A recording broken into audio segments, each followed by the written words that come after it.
Keep it pyro. What a song.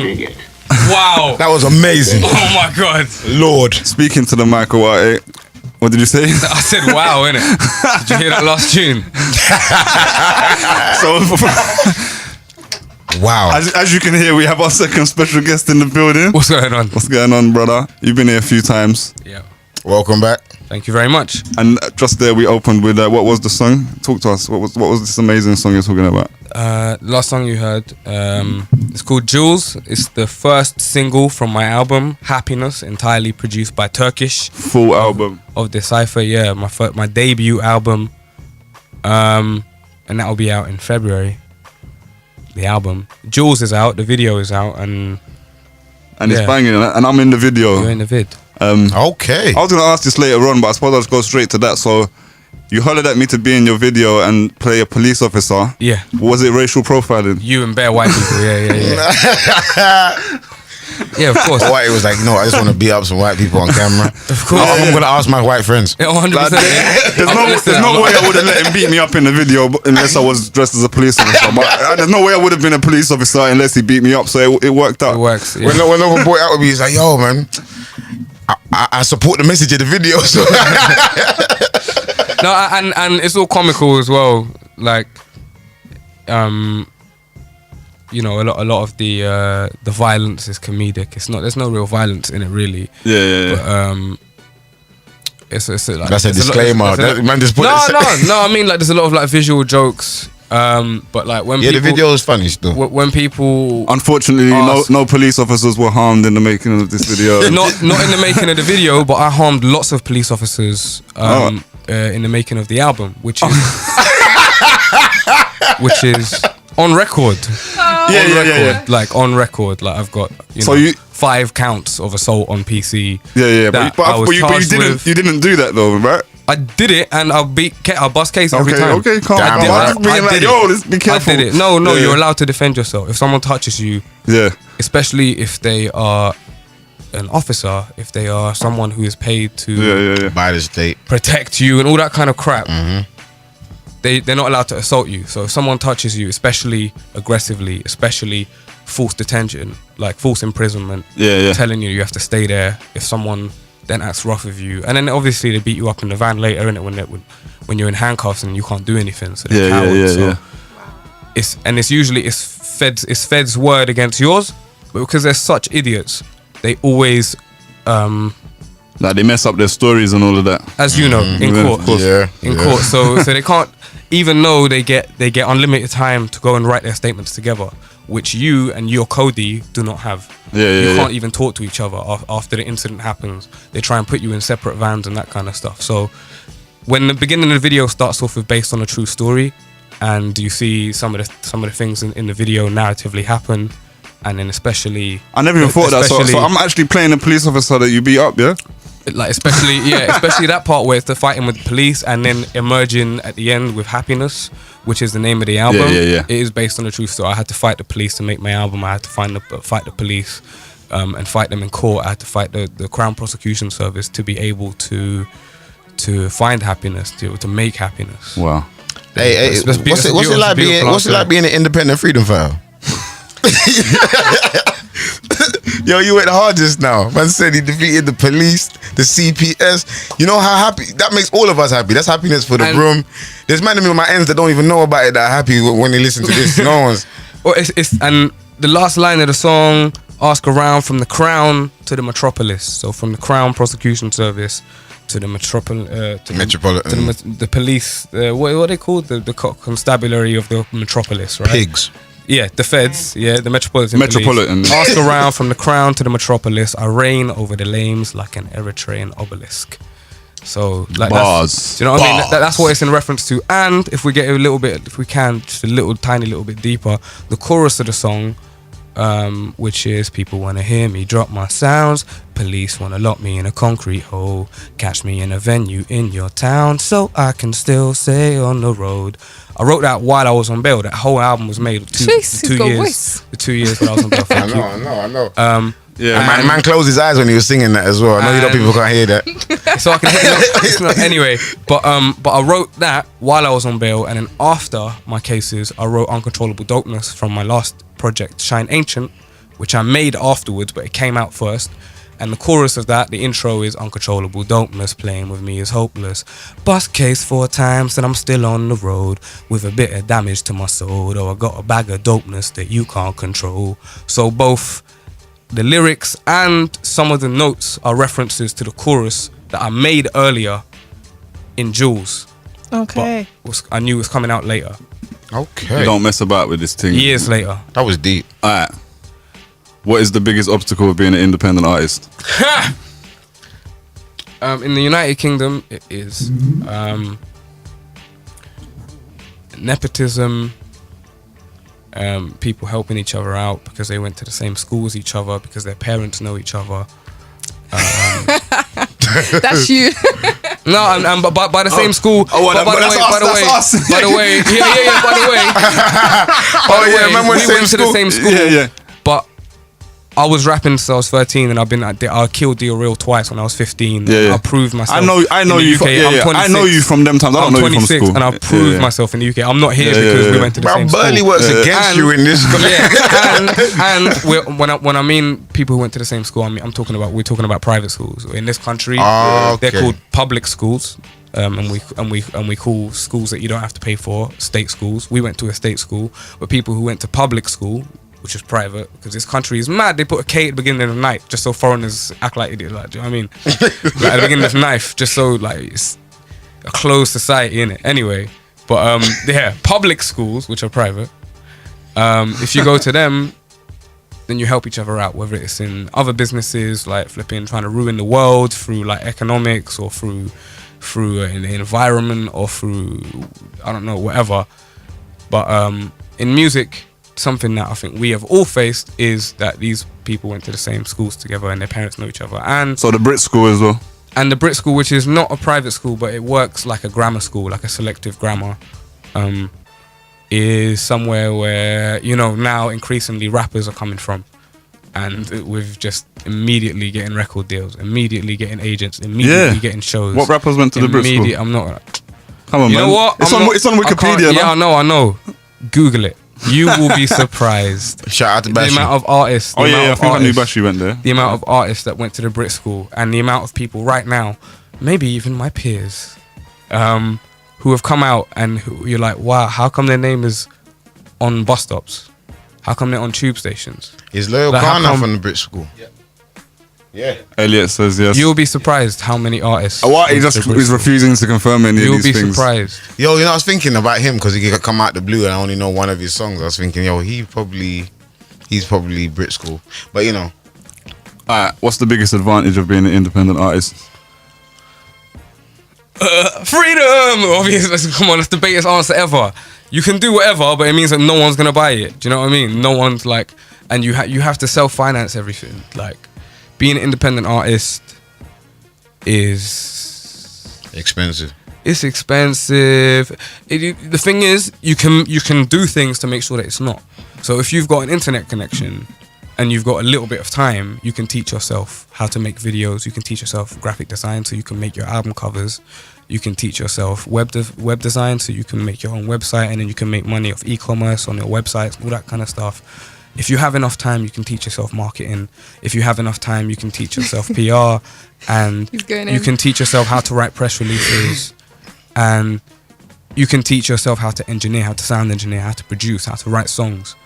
But it's a long thing. So it can be expensive, but for me, being a working class kid from Camden, from flipping the worst estate in my area, Maiden Lane, because I grew up in a time where there was mad amounts of funding for the arts. It meant that the amount of youth clubs we could go to and record and write songs and just do a DJ workshop, and there'd be really incredibly talented people there that helped you along the way. Who cared, who were artists at the time, who were road like you, and who were just being paid to be youth workers.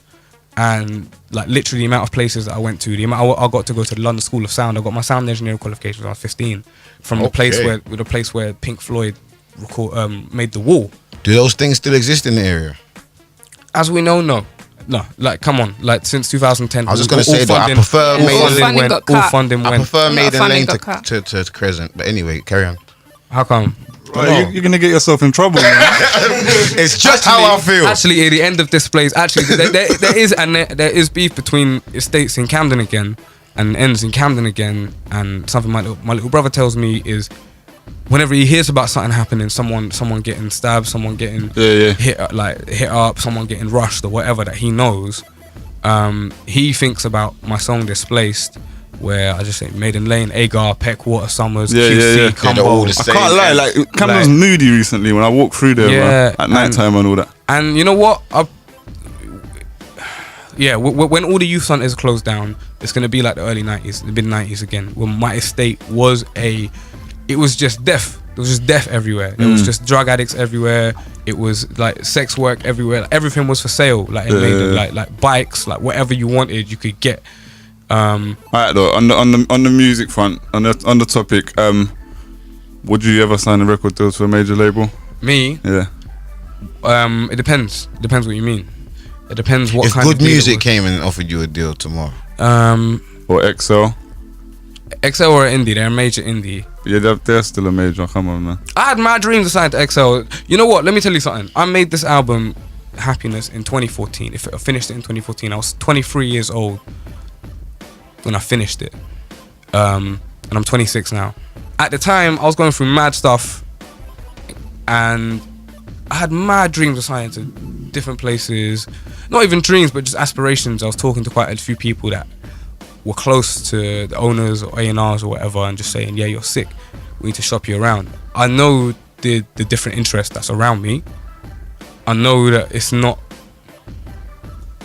like I know how these people work. Like, I know that people keep tabs, and some of them were majors, some of them were very incredible labels. The thing is, have I had meetings with anyone? A few. Are you gonna say yes? None of. But the thing is, it's not about doing anything at this point. It's about continuing to do. I had a plan 2 years ago. The plan didn't involve anyone actually signing me for my album.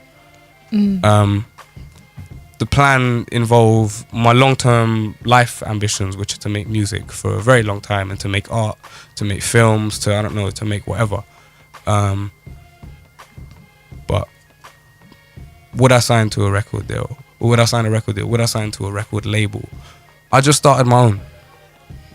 So it'd have to be a label services deal at this point, right now, if anyone's listening. So you can give me some money up front, and then in X amount of time you'll get a product that you can distribute, that you can eat a percentage of, and I'll make all the videos, and you source your PR, you source your plugger, and you do everything yourself, which is what most people in the United Kingdom are doing right now, and the United States. Okay. So no one really is signing to a label, and the amount of people who you think are independent, it's not. They're not independent. I am 100% independent. But so you're saying most people are not independent. Most people that claim to be independent are not independent. I didn't say that. I said you'd be really surprised the amount of people who have situations where essentially a label tells them, here's some money, and that's so just to clarify, what I'm after is a label services deal at the moment. Okay, that was my next question. But what other people are doing is development deals, essentially. So a label's going to them, listen, we don't want to mess up your vibe of being an independent artist. Yeah. You don't want to mess up your vibe for your fan base of being an independent artist. We don't know whether we mess with you that much right now. So here is this, like a little bit of money, like a couple of grand. And then we'll also help you where we can. We'll get you a couple of slots at gigs, or like, I don't know, like we'll put your song on a soundtrack, or we'll do the stuff we can do as a major that mean that later on, if you want to do a 360, all of the benefits of a 360 are there, so they can market you. I feel like at the moment, though, a lot of artists in the UK are openly signed to majors. Like a lot of the rappers, J Hus is signed to a major, Notes is signed to a major. Was J House openly signed to a major? Since he's been popping. No, since his single drop. Since his first single drop, album drop. Yeah, but he wasn't even like. No, yeah, since he wasn't out his. He wasn't out Not his. since Do You Think See What I've Done? But he wasn't out here selling a dream like Stormzy is of. Oh, I'm this independent artist. He was just doing his thing, like putting out videos on YouTube or whatever. And then you know, like I interviewed him and asked him why he signed to a major deal at the time, and he was just like, yeah, the money was right, the people were good, and they let him do whatever he wanted to do. But if you're an independent artist out there and you, so firstly, be frugal in the way that you can learn all of the different aspects of essentially a record label and a machine, right? So you can do everything. So when I said like learn graphic design, learn video editing, learn sound engineering, it's so that you don't have to pay anyone. But Have you learned all of those things? Yeah. See. Yeah, but I've been doing it so long. I've been doing it a long time. It is the way. I've learned all of those things as well. Lexi's learned all of those things as well. Bernie, you got to catch up. But I'm a retired rapper. So Joe Budden. When I was rapping though, on a real tip, I could do all them things. But since I retired, I've forgotten. So it's crazy. But you want to come back there? It also means that or make friends with people that can do them things. Yeah. So more recently, it means that I've been able to collaborate with people. So I used to make my videos myself. For the last couple of years, I've been collaborating with someone because I know what it's like to do it on my own, so I can talk to them and communicate to them properly. Turkish mixes my stuff. Because I was engineering my stuff for so many years, it means that I can communicate to him and tell him what I want, the changes that I want, and like album covers and stuff like that as well. Yeah. So the twofold benefits are that you don't have to pay anyone, and that you can have creatively exactly what you want in your head come to fruition. And then later on, when you do have to pass it on to people to be able to save time, or when you want your stuff to be a bit more crisp, you want a second opinion and collaborate with people, you can do that with some knowledge. So talk to us about the relationship with DJ Turkish and how that come around, because essentially he is like an A&R, or he kind of runs a major label in a sense. And what? He's part of a label that has a major label deal. No, not anymore. No longer. No. So, or they have individual major deals for some of their artists.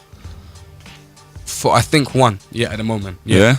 So I think they prior. So so you're talking about Turkish, legendary producer, DJ, and just a member of the hip hop community and the music community, who produces all of my stuff and is also my DJ at shows. So my relationship with him is that he makes beats, and then we split 50-50. But how did it come about? That he was producing not all your your business relationship, like your relationship as like. No, a business relationship, but whatever. You just how did you meet each other? Okay, so there was a gig in Old Street called New Knowledge, run by an A&R of somewhere, and the Last Skeptic told me to come down. He was DJing, and Mike Righteous was performing along with someone called TK, who was popping at the time.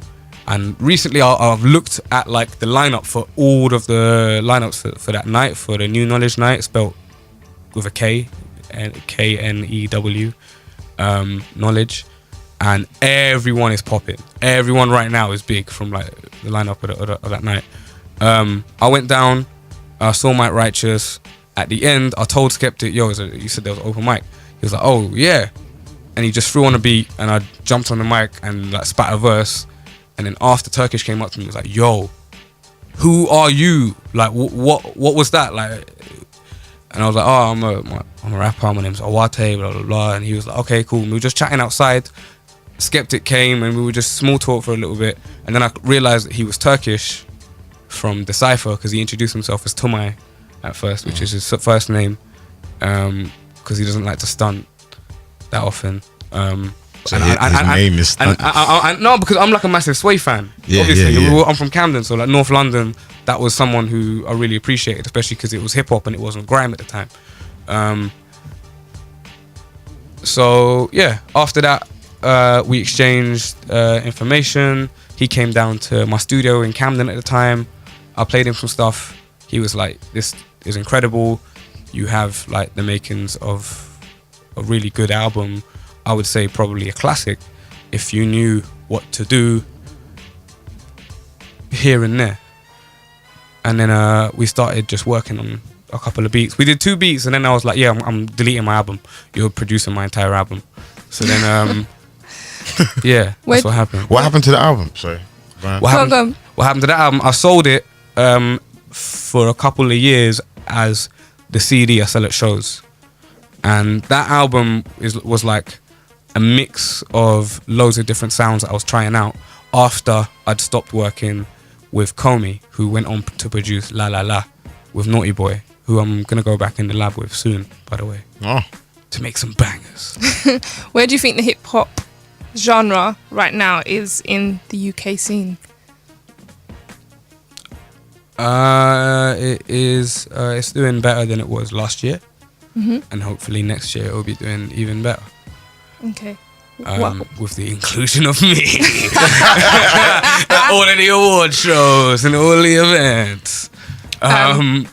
Yeah, I don't know. I think it's good to be seeing people, places. It's good to be seeing your peers and their work appreciated, and your competition as well, and their work appreciated, and your competition opening new doors for the entire scene.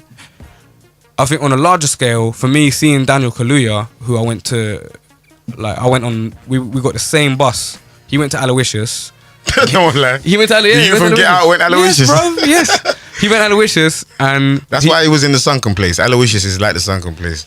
But I think still Burley all day, yeah, like he's from an estate in Camden, in the borough of Camden, 10-minute walk away from mine, and he's got his own Black Panther poster, and he's on the front. He's doing on security the poster. As well. Yeah, he's on the cover of Black Panther, and I'm pretty sure that him and T'Challa have their own storyline in the film coming up because he's his best friend. Okay. Like he's playing like the king of Wakanda, and he's a Ugandan. He's from East Africa. He's from Camden. He's a couple years older than man. We used to get the same bus.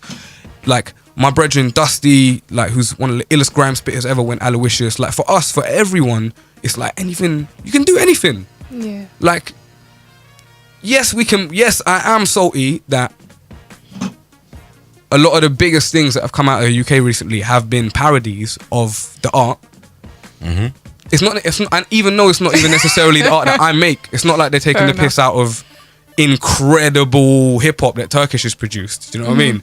They're taking the piss out of stuff that I don't make, but I still find it a little bit. What the Michael Dapper and them type of thing. Yeah, I love it. So yeah, I love it. So as much as I can be salty, me and Loki were saying this when we were in Canada. Like 2 weeks ago, was to do some shows. You were sitting in Canada doing a show, acting salty. No. So I was saying, as much as we can be salty, me and Loki were talking about this. Bruv, it's the biggest thing in the world. It was the biggest thing in the world, and it wasn't Drake doing it either. It was a black person from the UK who made something that was black and from the UK big, which is sick. Yeah. So like. A lot of the discussions we had in Canada were centered around Drake and around nuanced discussions around Drake and about how soft and tender he is. No, I'm joking. About how he borrows from different diasporic communities, black diasporic communities from around the world. Do you think he borrows or he's inspired by it? I think he's straight up steals. Drake is. I thought you was gonna say borrows or steals, but she went in that direction. He's straight up steals. I respect that. Nah, listen. I say he borrows. I think it's a big debate to be having right now, but I'm saying I think he borrows. I think you used the right word. I think he's inspired. Yeah. And I think he's one of the first people to do that. I think he's one of the first like major artists to do that and actually give credit to where the music comes from. A lot of artists don't. That was my next point. I'm sorry, but Madonna used to cap everything from everyone. Madonna used to steal the whole thing. And from the diaspora as well. Exactly. Shout out to our producer earlier who just takes the mic when he needs to while he's filming. It's so Madonna, he kept it true. So Madonna took by the way, have you seen the hat? It says diaspora on it. Oh, that's dope. The hat says diaspora. This is from the Narcissist. I got this in Canada, by the way. The rapper, the Narcissist, Narcy. I'm gonna get that. It's ill. I'm gonna get. I'm ordering bare colors, bare them. Yeah. I need one of them. Yeah. So Madonna, for example, Vogue. The concept of voguing comes from black queer cultures, mainly trans cultures, or like cross dressing, whatever. If you watch the film Paris is Burning, basically you can see about voguing, and most of them people are dead, and most of them were black or Latino and very poor. That's your teeth. So when people are like, oh yeah, Madonna, everyone steals, yeah, but is it healthy to do it? Drake is an actor. Okay. So yeah, but Drake gives credit where she topic, didn't. Yeah. So we know the UK gave Drake inspiration for his last project. Well, I didn't know nothing about that the gay trans thing till you just told me just now. He and I've heard gives Vogue. credit. That's the main thing. As long as I feel like if you're inspired by something and you credit it, that's the most important part for me. But if you just do it and you don't say where it's coming from or whatever, then your teeth. But can I quickly just say there's a podcast called The Nod which discussed like bare different black topics, and one of the topics that they had was about Drake and his usage of different black cultures, whether it's from London or Toronto black culture or Houston or Jamaica, and I'd say listen to that to bring this into the discussion, I suppose. So is that like a new risk, being an independent artist, having like maybe your authenticity stolen by a major label artist and then kind of messing up your whole thing? Yeah, of course. So for me, something that I was just listening to was a mix by Just Blaze, one of my favorite producers, hip hop DJ, super producer. He had an album that was supposed to come out with Saigon, and he's got an album with JH Honecker that was supposed to come out. It's still meant to come out. Both of them. I love them both anyway, Karen. And another rapper who I was really into in the mid-2000s was Lupe Fiasco. Lupe and Saigon were both on Atlantic. Both of them weren't allowed to put out their albums. If both of them put their albums out, and JH Honecker put his album out, the climate for different types of music in hip-hop would be completely different. But Saigon had a song called Believe It, which was made prior to Live Your Life by T.I. And Saigon's song Believe It, which one? Believe It or Live Your Life? Both of them. Both of them are bangers. You gotta believe. And with Just Blaze singing auto-tune on the chorus.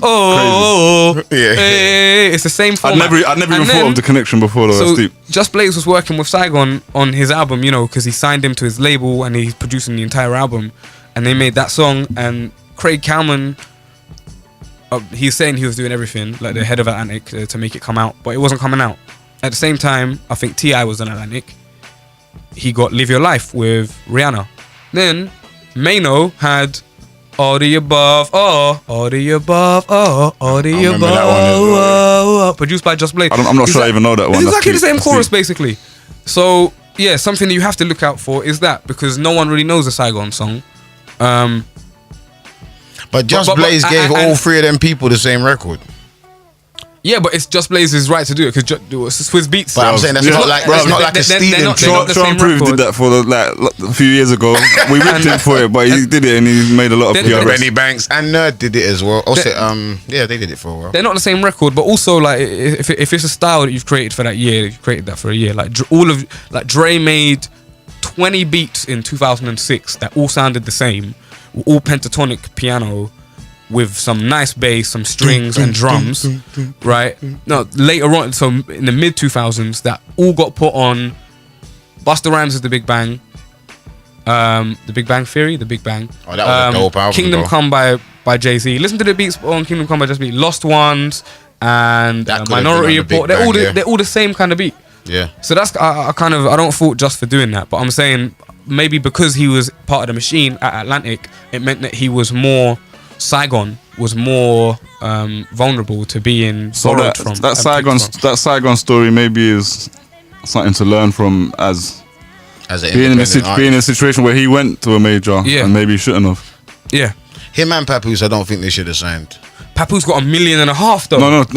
Yeah, $1.5 million. That's right. Yeah, and he didn't have to give it back. Yeah. He didn't. That K-Slay just, I don't know what he did from Jive. From Jive as well. Yeah. Like, I don't know. It was like the most money any rapper. But they didn't promote his album properly, and he put out 30 mixtapes. Yeah, before that, the streets loved it. Before we wrap it up, what advice do you give to independent artists trying to do their thing? Okay, so other than the things that I have said, which good luck trying to codify it all and list it, is come like the Loki interview we done and all of that. I'm gonna have to Google bare stuff. What's codified?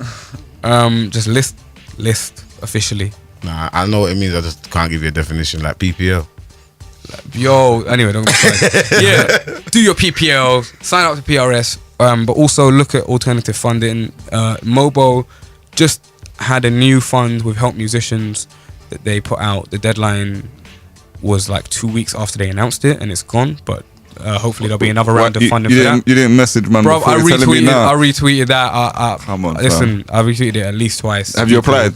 Yeah, I applied. He applied. He didn't want to let no one. No, let me keep the Man retweeted it like 2 a.m. Listen, and then bare other tweets afterwards. Hey, anyone watch Simpsons lately? I retweeted it maybe at like 10, and then I also tagged like the 10 first, at night or 10 in the morning? 10 in the morning, and I tagged like 5 or 6 musicians who are the first people who I could really think of that would have No, but you went on that list, for them man. immediately at that time. But me and you have also talked about other funding that I was going to mention. For example, we have. the PRS Momentum Fund, Arts Council, grants to the arts, and check out those things because it's not just record labels that are giving people money. Maybe ask a brand as well. So if you make something and think that it would work well with a brand that you could see yourself aligning with, both like morally and you like their stuff, they might give you some money. Apparently Chance the Rapper got like 20 grand for like one of his tours when he was still mad independent from Red Bull just because they asked for it.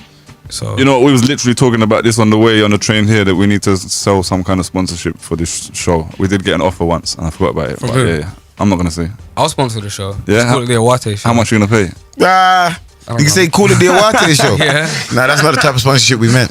No, like rename everything. Just anyway, I've not got the piece for any of that, but Yeah, because I was going to say the price to change the name is going to have to be higher than just normal sponsorship. yeah. No, just like anyway, you know, they corner kicks. If you get this mobile money, we're going to talk. Every rewind,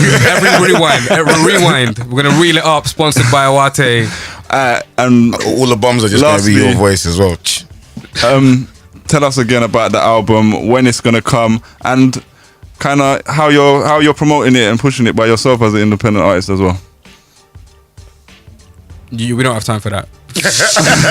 No, let's just dead that in one sentence.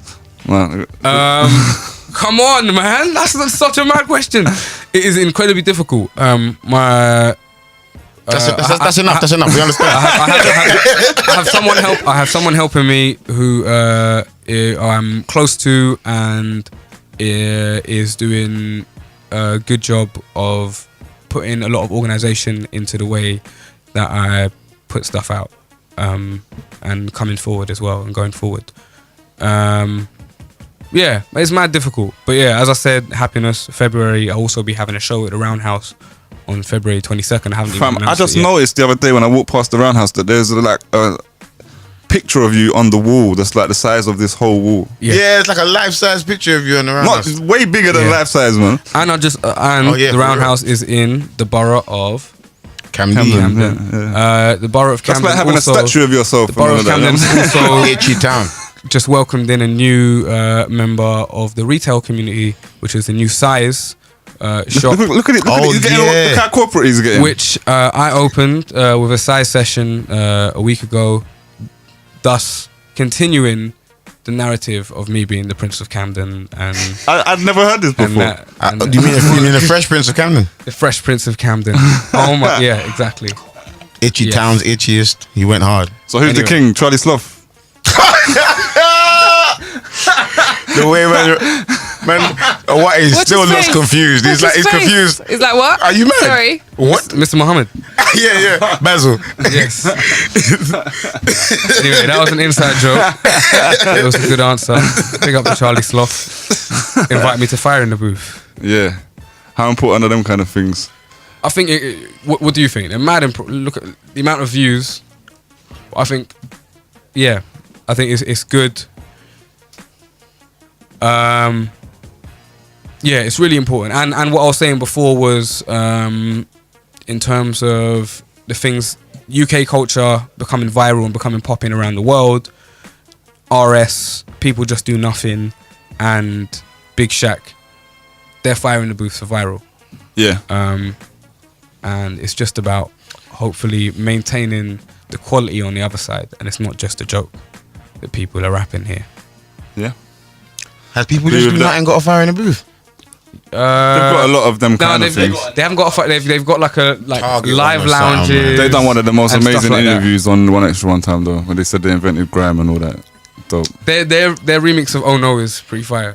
I don't even know if I've heard that. I'm gonna have to check it. Alright, and where can people get the single that's out now and watch the video and all that? You can get it all over the internet, essentially. So if there's a search bar in the internet, if it's Facebook, Twitter, Instagram, YouTube, Spotify, Pornhub. Apple, no. Wait, what? What? He said if there's a search bar. He said, yeah. You know what the funniest thing is? If you are 1 minute, if you're allowed on the website at your place of work, or at You know what the mad thing is? Right. I interviewed the DB sound system the other day, and I said, oh, where can I find? And they answered Pornhub. They was like, yeah, go search us in Pornhub. It was like the views are crazy. I'm never doing that. That is mad. Who goes porn up and look up DB sound system? Yeah, alright. That's disgusting. Anyway, not World Star either. But No, I didn't mean to be anything against homophobic. World Star. But anyway, my music's all over. How about your social media? The internet. My social media is Awate Music. AWATE Music, and that's how you spell my name. So put that into next to the magnifying glass little icon. It's the search icon. Search icon. Yeah, but do you think youths know? But do you think youths know that that's a really a magnifying glass? Do you think they've ever seen one in real life? Probably not. No, a Like, it's like magnifying Amazon. Probably not. Like they Elliot, probably you know what a magnifying glass is? Have you? Yes. Okay. Yeah, but they. He said he's not an ordinary you. He's rocking a bandana. You mad? Elliot knows like enough music we play in here that's old and That's all of so that. He true. knows what's up, man. So he knows the magnifying glass. Do you know about the Amazon rainforest? No. Right? Exactly. These kids these days, but they know mad websites and anyway. Thank you for coming through as always, brother. Peace. Keep it pyro.